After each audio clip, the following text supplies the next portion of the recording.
The Holy Prophet ﷺ's love for God Almighty. One companion relates that one night he stood alongside the Holy Prophet ﷺ in prayer.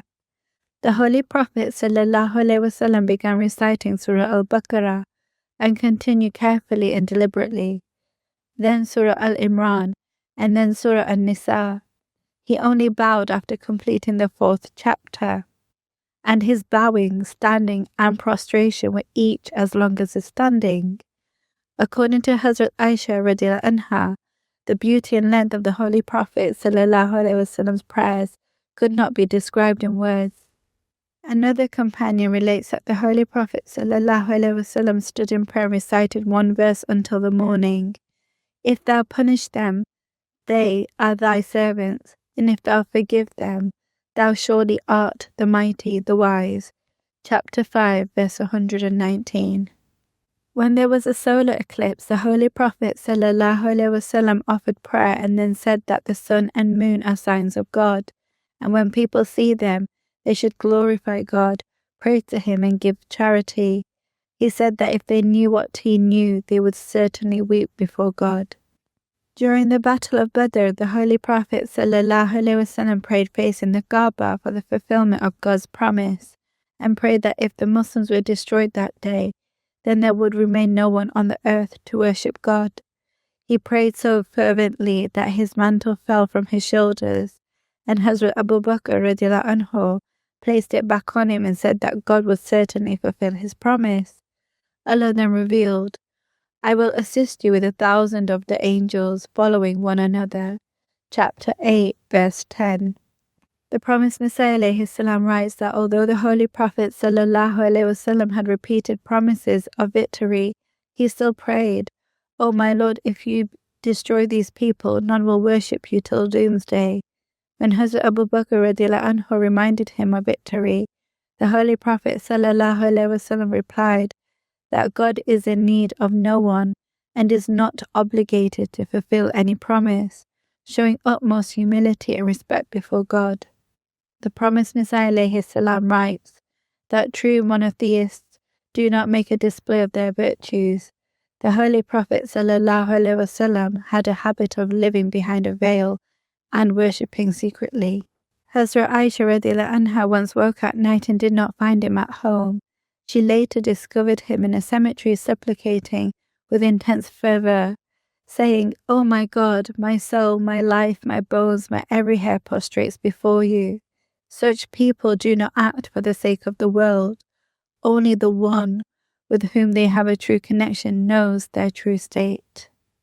The Holy Prophet ﷺ also displayed his love for God through his yearning for people to abandon shirk. When he went there to preach, the people pelted him with stones until he was wounded. Later he said that this day was even more painful than Uhud.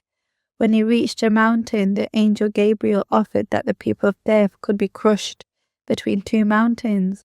But the Holy Prophet ﷺ refused, saying it was possible that progeny would believe in God and desist from associating partners with him.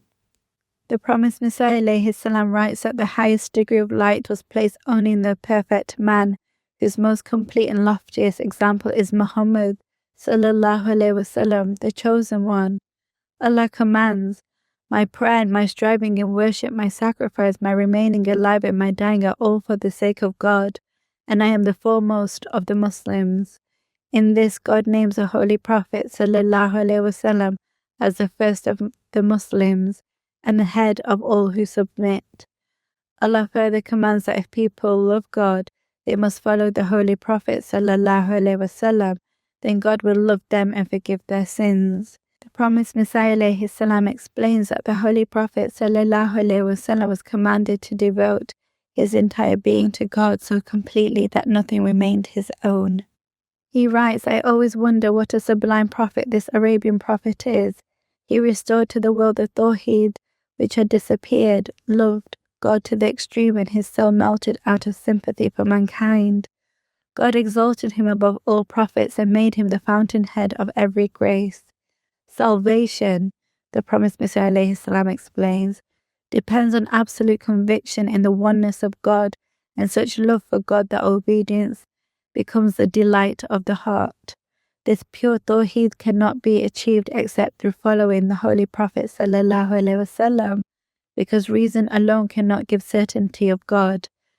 The Holy Prophet ﷺ convinced atheists and idolaters by showing thousands of heavenly signs, and even today his true followers present those signs. The promised Messiah ﷺ writes that in the wasteland of Arabia, hundreds of thousands of the dead were revived. The blind began to see and the dumb began to speak wisdom. This great revolution came from the supplications during dark nights of one who had lost himself in God. The promised Messiah ﷺ prays, "Send down thy blessings and peace, O Allah, on the Holy Prophet ﷺ and his people according to the amount of pain and anguish he felt for his ummah, and pour down upon him the light of thy mercy forever." His Holiness, may Allah be his helper, prayed that may Allah enable us to offer prayers in the truest sense, become true believers, and strive to follow the example of the Holy Prophet ﷺ.